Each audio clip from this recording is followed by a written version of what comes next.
Nous sommes jeudi 11 décembre 2025. Messieurs, dames, bonsoir. C'est l'heure de votre journal en français dans une présentation de Habib Garba. Voici les titres. Les pays de l'AES, le Tchad et le Togo ont engagé une coordination commune pour mieux valoriser les ressources minières. Les réunions se sont tenues du 8 au 10 décembre à Niamey.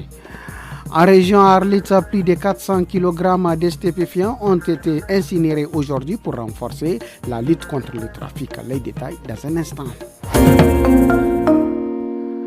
Cela dit, les ministres en charge des mines, de l'énergie et du pétrole de l'AES, rejoints par le Tchad et le Togo, travaillent à unir leurs stratégies pour mieux exploiter les ressources minières. La réunion s'est tenue mercredi à Niamey. Les 2 jours précédents, les experts ont planché ici sur des projets prioritaires en matière de gestion et de valorisation des ressources naturelles. Suivez les propos du Premier ministre Ali Maman Lamine Zen à l'ouverture. Depuis des décennies, nos pays connaissent un paradoxe économique que seule une volonté politique et une vision stratégique commune permettront de résoudre. Nous sommes assis sur des richesses inestimables, mais nos populations sont parmi les plus pauvres. C'est inacceptable. Il vous revient en tant que membre des différents gouvernements de prendre les décisions stratégiques qui s'imposent pour le développement de nos pays et que nous ne devons compter que sur nos propres forces et non sur les firmes étrangères pour développer nos économies. Évidemment, nous sommes ouverts pour qu'une coopération basée sur le respect du principe gagnant-gagnant puisse guider toutes les décisions.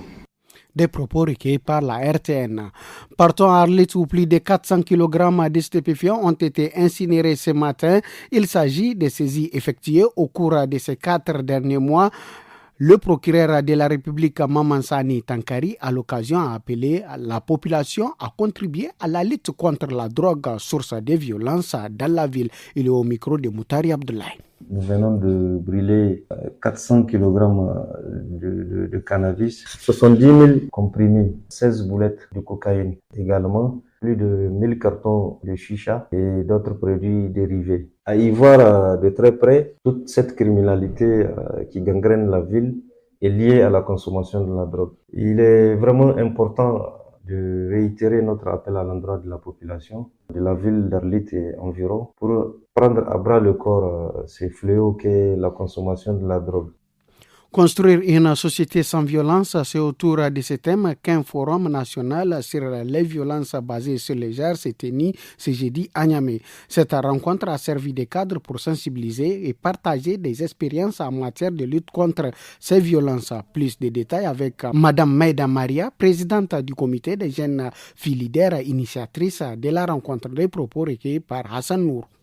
Nous affirmons aujourd'hui, ensemble avec force, que la violence n'est pas une fatalité. Nous pouvons la combattre et nous devons la combattre. Ce forum marque un moment historique dans notre lutte nationale contre les violences basées sur le genre. Un espace d'action collective où chaque voix, chaque expérience, chaque recommandation compte. Notre pays a démontré sa volonté de placer la protection des femmes et des filles au cœur des priorités humanitaires et sociales. Dans le département de Beninkoni, région d'Ottawa, des arbres sont parfois abattus pour les besoins en bois de chauffe. Des agents des eaux et forêts rappellent aux habitants les règles qui encadrent ces domaines sous peine de sanctions. Le chef du service départemental de l'environnement, Abou Ifred, explique au micro de Haroun Ibrahim. Il n'existe aucun permis qui autorise l'abattage d'un arbre. D'ailleurs, certaines espèces comme le gao sont protégées. Le permis qui est délivré concerne par exemple le ramassage de bois morts. Ou bien si vous avez besoin de confectionner une houe ou quelque chose pour faire des travaux. Si vous voyez un permis qui vous semble douteux, venez nous le signaler. Ici, dans les 4 communes, il y a un agent des services des eaux et forêts et leurs numéros sont disponibles. Nous mènerons l'enquête.